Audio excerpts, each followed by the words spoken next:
এই বিষয়টা গুরুত্বপূর্ণ কিনা। এরপর দেখলাম উসুল বললাম আমি কয়েকটা, আমি ইচ্ছাকৃতভাবে ওই শক্তিশালী দলিলগুলো আগে না টেনে প্রথমে এমন একটা কথা টানলাম যেটা বোঝাতে চাইলে আমাকে অনেকগুলো মূলনীতি দিয়ে বোঝাতে হবে। আমার উদ্দেশ্য ছিল মূলনীতিগুলো বলে আমি একটু ভাট্টিপ দিয়ে দেখবো আর কি, যে কথাগুলো সবকিছু বুঝতে পারছে কিনা। যেহেতু শিরোনামই হাদিস শাস্ত্রের আলোকে আলোচনা, তো শাস্ত্র বোঝে কিনা এটা আমারও ক্লিয়ার হওয়া দরকার, জাতিরও ক্লিয়ার হওয়া দরকার। আমার ধারণা ছিল জেনারেল মানুষ হলে অনেকে পড়াশোনা করার কারণে ব্যক্তিগতভাবে টুকটাক জানা থাকে। আমরা অনেক জেনারেলকে এমন দেখেছি আলহামদুলিল্লাহ ইসলামের লাইনে মোটামুটি ভালো জ্ঞানী রাখে। আমাদের আসিফ আদনান ভাই, শামসুল আরেফিন শক্তি ভাই, মুশফিকুর রহমান মিনার ভাই, অনেকে আছে জেনারেল কিন্তু দিনের লাইনে আলহামদুলিল্লাহ মোটামুটি জ্ঞান রাখে। আমার ধারণা ছিল এমন কিছু না হলেও হয়তো কাছাকাছি হবে, কিন্তু দেখলাম মূলনীতি যেই কয়টা বললাম একটা মূলনীতিরও ধারলো না।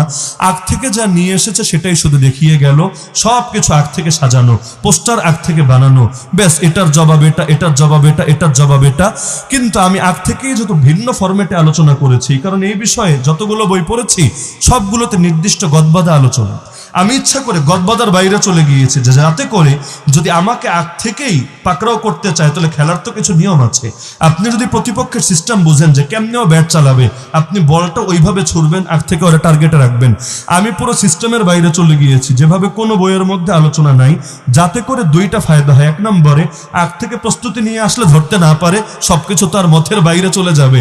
এখন নকল নিয়ে ঢুকেছে পরীক্ষায়, কিছু নকল তো আর পুরো বই নেয় না, কিছু জিনিস হয়তো নোট করে নিয়ে গেছে। এখন যদি কমন কিছু পড়ে যায় দেখে দেখে লিখবে, আনকমন পড়ে গেলে কি করবে? আল্লাহর বান্দার সমস্যা হয়ে গেল এটা।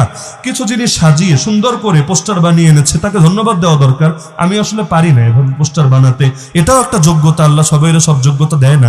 আমি কম্পিউটারের লোক না, অত কিছু বুঝিও না, এটার জন্য আসলে বিশেষ ধন্যবাদ দেওয়া দরকার যে এত সুন্দর পোস্টার বানিয়েছেন। আল্লাহ আপনাকে পোস্টার বানানোর লাইনে আরো বরকত দান করুন। তো এই যে পোস্টারগুলো বাংলা পোস্টার, এবং মজার একটা বিষয় হলো উনি আরবিগুলো পড়েন নাই, ভয়ে ছিলেন যে হয়তো আরবি পড়লেই ভুল হবে, আমি সেই ভুলেই ধরবো। এক জায়গায় না দুই জায়গায় শুধু পড়েছেন, সেখানে এমন ভুল করেছেন আমাদের বাচ্চারাও হাসছে। আমি তার সম্মানার্থে ভদ্রতার খাতিরে এড়িয়ে গিয়েছি, ওই পয়েন্ট নিয়ে পচানি দেই নাই, যদিও দিলে দেওয়া যেত কিন্তু ভদ্রতার খাতিরে দেই নাই। কিন্তু পুরো বাংলাদেশ এখন এই পয়েন্টগুলো নিয়ে হাসাহাসি করছে। আর পানি খাওয়া নিয়ে তো যা হয়েছে এটা আর বলার অপেক্ষা রাখে না, সেটা আমি নাই টানলাম। তো এখন দেখা যাচ্ছে যে পোস্টারগুলো যেহেতু কমন আর আমার কথাগুলো হয়েছে আনকমন, না আমার কোনো কথার লাইনে আসছে না, চলে যাচ্ছে অন্য জায়গায়। আর আমি এটা মোটামুটি নিশ্চিত হয়েছি, যদিও গায়েবের বিষয় আল্লাহ ভালো জানে, আমি যে কয়টা কিতাবের নাম বলেছি 100 নিচে তো হবে না, যে কয়টা কিতাবের রেফারেন্স দিয়েছি আমার মনে হয়েছে, হয়তো আপনারা দেখলে আপনাদেরও মনে হয়েছে এগুলোর নামই হয়তো আল্লাহর বান্দা শুনে নেই, অথবা নাম শুনলেও এগুলো কে লিখেছে, কয় খণ্ডে ছাপা, কি আছে পড়তে পারে না, পারার কথাও না। কারণ আরবির যে অবস্থা তাতে এই কিতাবগুলো পড়ার যোগ্য, আর এগুলোর যেহেতু বাংলা অনুবাদ নাই, সুতরাং এগুলো দিয়ে পোস্টার বানানো সম্ভব হয় নাই, সুতরাং এগুলো তার আলোচনার বাইরেই চলে গেছে।